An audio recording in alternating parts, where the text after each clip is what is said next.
Hello guys, good afternoon.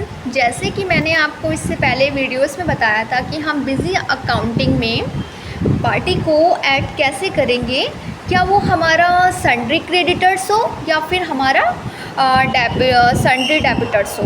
मैंने आपको पूरी वीडियो एक्सप्लेनेशन दिया था। अब मैं आपको बताऊंगी कि हम बिज़ी अकाउंटिंग में यूनिट्स को आइटम्स को ऐड कैसे करेंगे, आइटम में यूनिट्स को ऐड कैसे करेंगे। तो जैसे कि हम बिज़ी अकाउंटिंग हमारे सामने ओपन है, हम एडमिनिस्ट्रेशन पे जाएंगे। एडमिनिस्ट्रेशन पे जाने के बाद फिर हम ये आइटम्स ऑप्शन आपका दिख रहा है, इस पर आइटम पे जाएंगे। फिर मैं इसको ऐड करूँगी। जैसे कि यहाँ पे मैं नेम डालूँगी। जैसे कि हमारे पास इस समय जो नेम है वो इंडोर पीसीबी है। इंडोर पीसीबी पे मैंने इस पे टाइप कर दिया है। मैं एंटर करते करते नीचे की ओर आऊँगी। फिर यहाँ पे ग्रुप मांगेगा तो ग्रुप हमारा जनरल रहेगा। फिर मैं यूनिट्स पे आऊँगी। हमारी जो इंडोर पीसीबी आएगी वो हमारी पीसेस में आएगी। तो हमारे पास काफ़ी सारे यहाँ पे यूनिट्स में ओपन होकर आएगा। जैसे बंडल है, बॉक्स है, डोजन है, ग्राम्स हो गया आपका केजी। बट हमारा केजीस में तो आएगा नहीं, क्योंकि हमारा इंडोर पीस में तो हमारा पीसेस में आएगा। तो हम यहाँ पे क्या करेंगे, यहाँ पे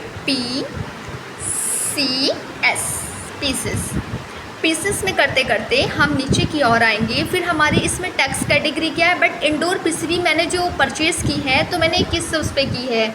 तो हमको ये जो इंडोर पीसीबी जो मिली है, मुझे ये 18% पे मिली है।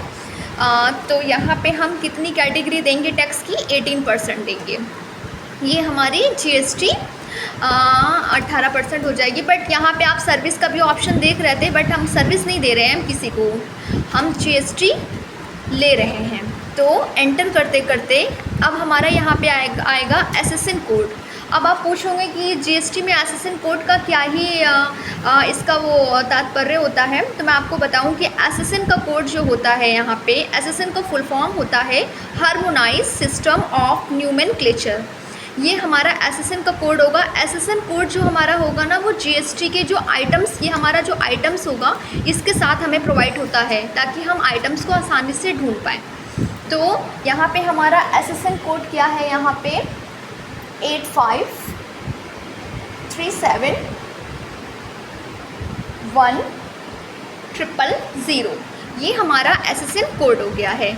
जब हम किसी से जीएसटी लेंगे तो उस आइटम पे हमें एसएसएन कोड उससे लेना ही पड़ेगा, ताकि मैं इसको जब मैं आगे सेल करूं तो उसको एसएसएन कोड उसमें लगा के मैं उसको सेल कर सकूं। अब मैं एंटर करूंगी।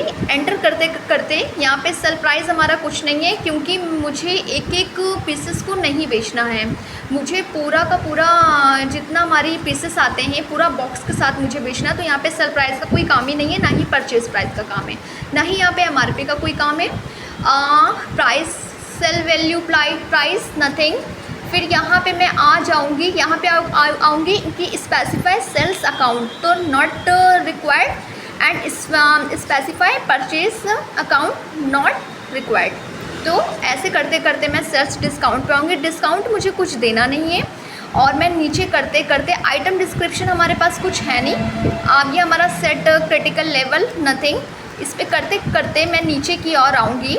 फिर यहाँ पे सेव कर दूँगी, और यहाँ पे एक सेव का ऑप्शन आ गया, हमारा सेव हो गया। आप देख रहे हैं कि हमारा जो आइटम्स का आइटम मास्टर वॉचर है, ये हमारा ब्लैंक हो चुका है।